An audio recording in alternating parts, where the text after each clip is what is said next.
Kita lanjutkan ke soal grafik tadi, bagaimana menentukan kecepatan rata-rata dan kelajuan rata-rata jika grafik kecepatan sesaat terhadap waktu diketahui.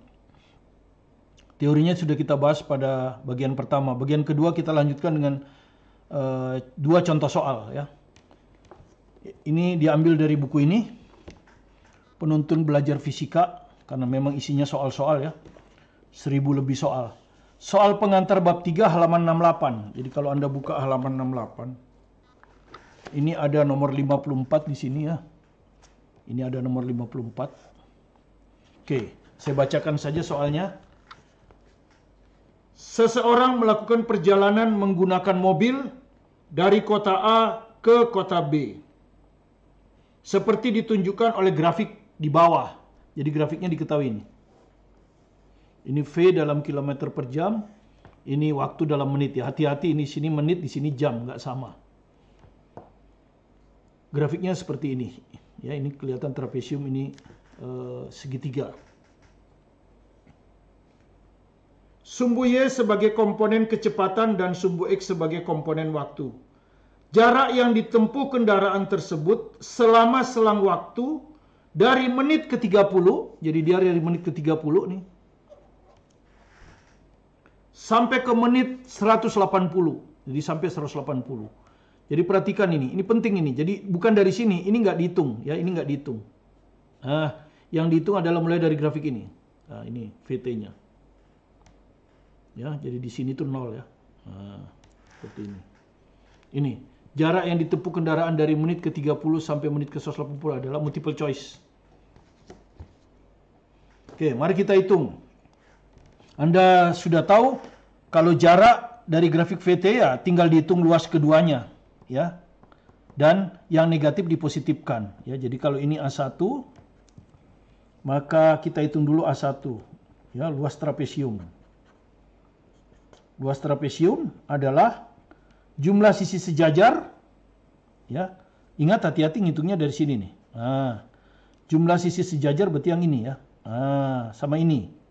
Nah, ini kalau Anda lihat 90 kurang 30, 60 ya.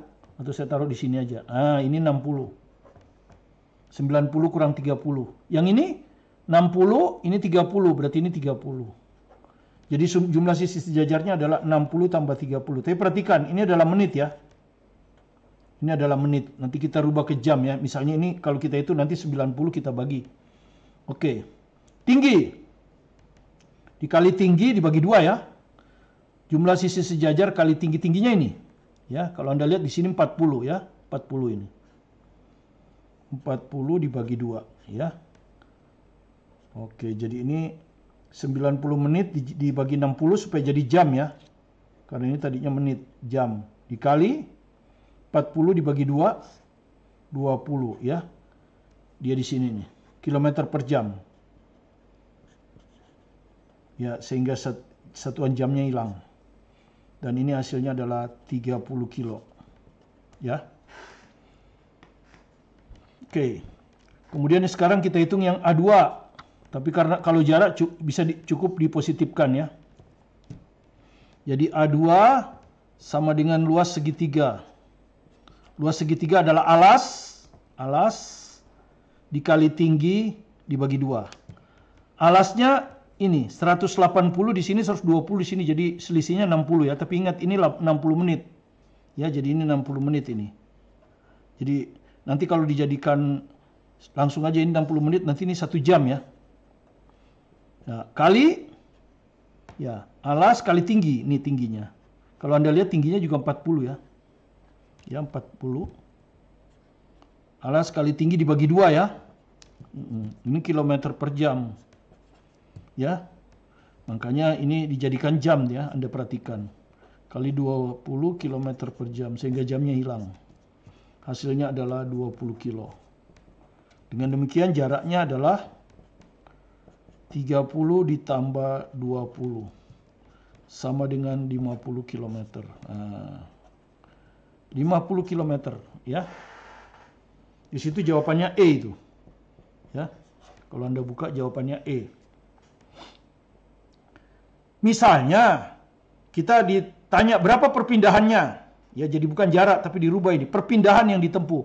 Maka perpindahannya A1 positif 30, A2 negatif min 20. 30 kurang 20, 10 ya. Jadi kalau yang ditanya perpindahan, jawabannya 10 ya. Jadi itu ya. Kalau yang ditanya perpindahan, jawabannya 10.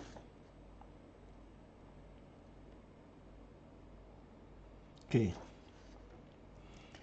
Jadi sekarang misalnya kita ditanya lanjut, berapa kecepatan rata-ratanya? Misalnya, soalnya diganti, berapa kecepatan rata-ratanya? Maka kecepatan rata-rata adalah perpindahan dibagi waktu. Tadi sudah kita hitung 10 ya, yaitu dari 30 ditambah kurang 20. Ya. Ini kalau Anda lihat tadi ya. Ini 30 A1. Ini 30, ini 20. Kalau perpindahan ini harus negatif, 30 kurang 20, 10. Ya. Nah, waktunya sekarang. Nah, waktunya penting ini. Harus dalam jam. Dari 30 ya. Dari menit ke 30 sampai ke 180. Berarti hanya 150 menit ya. Jadi ini 180 dikurang 30. Jadi waktunya, selang waktunya 150 menit. Dijadikan jam dibagi 60 ya. Hasilnya adalah 5/2 jam. Ya, jadi sekarang kita masukkan ke sini. Perpindahan 30 tambah kurang 20 ini satuannya kilometer. Yang bawah jam 5/2. Nah ini kalau kita hitung, 30 kurang 20, 10. 10 kali 2, 20 bagi 5, 4. Jadi ini hasilnya 4 km per jam. Positif ya, artinya arahnya ke kanan. Karena kecepatan rata-rata adalah besaran vektor. Kalau misalnya kita ditanya berapa kelajuan rata-rata, maka kelajuan rata-ratanya adalah jarak dibagi waktu. Misalnya, kalau ditanya kelajuan rata-rata, jaraknya tadi udah kita hitung 50 kilo ya. Tadi sudah kita hitung ini, ya. Ini. 50 kilo ya. Sudah kita hitung. Ya. 50 km dibagi 5/2 jam. 2 kali 50, 100 bagi 5, 20. Jadi 20 km per jam. Tanpa arah, ya. Tanpa arah. Makanya untuk membedakan kecepatan rata-rata kita kasih tanda plus. Supaya kelihatan ini arahnya ke kanan. Kalau negatif kan berarti arahnya ke kiri. Sementara kalau kelajuan rata-rata tidak boleh kita kasih tanda. Karena tidak ada arahnya. Ya. Nah, terakhir kita ambil dari soal SBMPTN 2007. Ya. Ini kalau Anda baca di buku tadi, di buku ini adalah soal pemantapan ya. Halaman 71. Jadi kalau Anda buka halaman 71, nah ini. Ya, ini ada nomor 13. Ya. Jadi kalau saya bacakan, tabel di bawah merupakan tabel sebuah kereta dengan T menyatakan waktu dalam sekon dan V menyatakan kecepatan dalam M per meter per sekon. Nah, seperti tabelnya seperti ini, saya salin supaya kelihatan, saya salin. Nah, ini tabelnya, ya. T-nya ini dalam sekon, V-nya dalam meter per sekon ya. Jadi perhatikan ini sudah dinyatakan ini T-nya sekon, ini meter per sekon. Nah, ini waktu dari 0 sampai 10, ini kecepatannya. SBMPTN 2007. Ya, ditanya berapa perpindahan kereta selama 10 sekon. Ya, A, B, C, D. Ya, perpindahan. Jadi, kalau kita dapat seperti ini, maka kita rubah ke grafik supaya gampang hitung perpindahannya, tinggal luas. Di atas plus, di bawah min. Ya. Nah, kita rubah ke grafik seperti ini. Buat saja ini 0 sampai T-nya 0 sampai 10. Nah, ini sampai 10. Ya, 1 2 3 10. Kemudian V-nya di subuh vertikal kelipatan 2 ya, sampai 8. Jadi ini 2, 4, 6, 8. Kemudian di bawah ada min 4, min 4. Nah, sekarang kita buat, kalau T-nya 0, V-nya 0. Di sini. Kalau T-nya 1, V-nya 2. T-nya 1, V-nya 2. Nah, ini. Kalau T-nya 1, V-nya 2 sudah. Ya. Kalau T-nya 2, V-nya 4. T-nya 2, V-nya 4. Ini. Ya, ini. Kalau T-nya 3, V-nya 6. Nah, ini. Kalau 4, 8. 4, 8. Nah, ini. Kalau kita hubungkan ini lurus. Ya. Tidak mungkin lengkung, karena kalau lengkung kita tidak bisa hitung luasnya. Kemudian kalau Anda lihat 5, 6, 4, 5, 6 ini, V-nya tetap 8. Jadi 4 sampai 6 itu V-nya tetap 8. Oh, lurus. Ya. Ini 6, ini 4. Kemudian 7, 4. Disetujui ini 4. Nah, ini. Kemudian kalau 8, V-nya 0. Ya. Ini. Nah, kalau kita hubungkan lagi ini. Nah, 9, min 4. Ya, jadi kalau Anda hubungkan 9, min 4 di bawah sini. Nah, kemudian 10, min 4 berarti tetap. Nah, seperti ini grafiknya. Nah, seperti ini grafiknya. Ya, ini min 4. Jadi di atas sumbu T trapesium, di bawah sumbu T juga trapesium. Maka untuk menghitung perpindahan kita harus hitung yang di atas ini A1. Berapa A1 ini? Ya. Jumlah sisi sejajar, ini sisi sejajarnya dengan ini. Ini 8 ditambah ini. Ini adalah 6 kurang 4, 2 ya. Ini 2. Kali tingginya ini. Vertikal ini. Berapa ke sana? 8. 8 dibagi 2. Hasilnya adalah 40. Ya, plus ya. Karena di atas. A2. Trapesium juga. Ya, hanya di bawah. Ini A2. Jumlah sisi sejajar ini. Ini 2. 10 kurang 8. Ini 10 kurang 9, 1. Jadi ini 1. Ini 2. Jadi 2 tambah 1. Kali